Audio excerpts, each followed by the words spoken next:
Olá pessoal, tudo bem? Aqui a gente fala de direitos de forma simples e também dos principais fatos e casos que envolvem a justiça dentro e fora do nosso país. Já deixe o seu like, se inscreva no canal, clique no sininho das notificações para não perder nenhum conteúdo novo. Muito obrigado. Aqui, senhor presidente, eu trago uma matéria que se refere a uma questão conhecível de ofício, que é a questão alegada como cerceamento de defesa em razão de um fenômeno moderno denominado data dump. E digo que essa preliminar de garantia constitucional contraditória para a defesa se dá em razão da disponibilização tardia de um verdadeiro tsunami de dados sem identificação suficiente e antecedência minimamente razoável para a prática de atos processuais. E digo, senhor presidente, porque é importante, e apenas essa parte histórica, que a garantia do contraditório e ampla defesa incorporada ao direito ocidental há longo tempo já era ressaltada na obra do filósofo estoico Sêneca. Esta corte jamais poderia legitimar tal entendimento, pois a razão de ser no sistema de liberdades públicas vincula-se em sua vocação protetiva a amparar o cidadão contra eventuais excessos emanados do aparelho estatal. No caso, nós estamos diante de uma ação penal recebida em 26 de março de 2025, em face de 8 réus, num primeiro núcleo, e no total 34 réus, pela suposta prática de 5 crimes, entre os quais organização criminosa, abolição violenta do Estado Democrático de Direito, golpe do Estado e dano qualificado. Consoante relatório apresentado por Sua Excelência, o eminente relator, um relatório minucioso, mesmo resumido, minucioso e detalhado. Esse relatório apresentado entre os dias 19 de maio de 2025, nessas sessões, e na sessão de 2 de junho de 25, foram realizadas, segundo o relatório, a ouvida de 52 testemunhas, com um interrogatório de 8 réus, sendo realizado nos dias 9 de junho de 2025 e 10 de junho de 2025, e o julgamento iniciado em 29 de setembro de 2025. Transcorreram, portanto, 161 dias entre o recebimento da denúncia, com 272 páginas, e o início do julgamento, com cerca, portanto, de 5 meses. Estou há 14 anos no Supremo Tribunal Federal. Julguei processos complexos, como, por exemplo, o mensalão.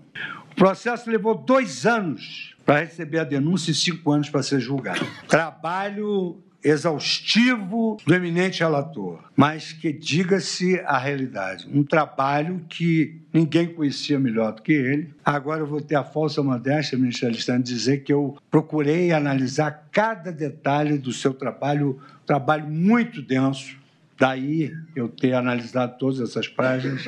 Salta aos olhos a quantidade de material probatório envolvido. Reportagem que foi ao ar em fevereiro de 2025 já indicava que a Polícia Federal havia apreendido 1.200 equipamentos eletrônicos dos envolvidos. 1.200 equipamentos eletrônicos. E logrado extrair 255 milhões de mensagens de áudio e vídeo, com peritos federais elaborando 1.214 laudos. Foi exatamente nesse contexto que as defesas alegaram cerceamento de defesa, em razão dessa disponibilidade tardia, que apelidei de um tsunami de dados, e sem indicação suficiente e antecedência minimamente razoável para a prática dos atos processuais. Eu não sou um expert nesse assunto, mas a quantidade chega a 70 terabytes. Eu fui pesquisar isso, fiquei até...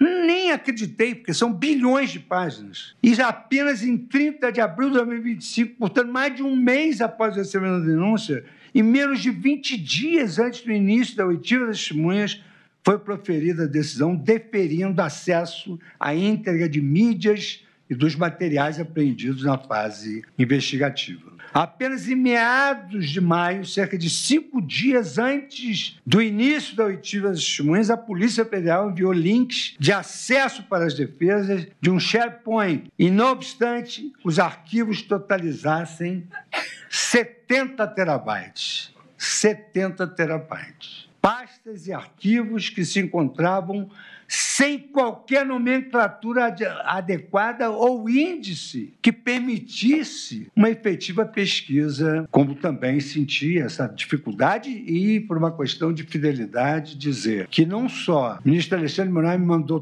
todos os discos, enfim, todos esses 70 terabytes, e também me convidou para assistir o depoimento das testemunhas. Como se não bastasse, novos arquivos foram incluídos no curso da instrução processual, inclusive em 15 de junho de 2025. Há nos autos um professor de todos nós, que é da casa de vários ministros, professor titular da casa de vários ministros, professor titular da USP,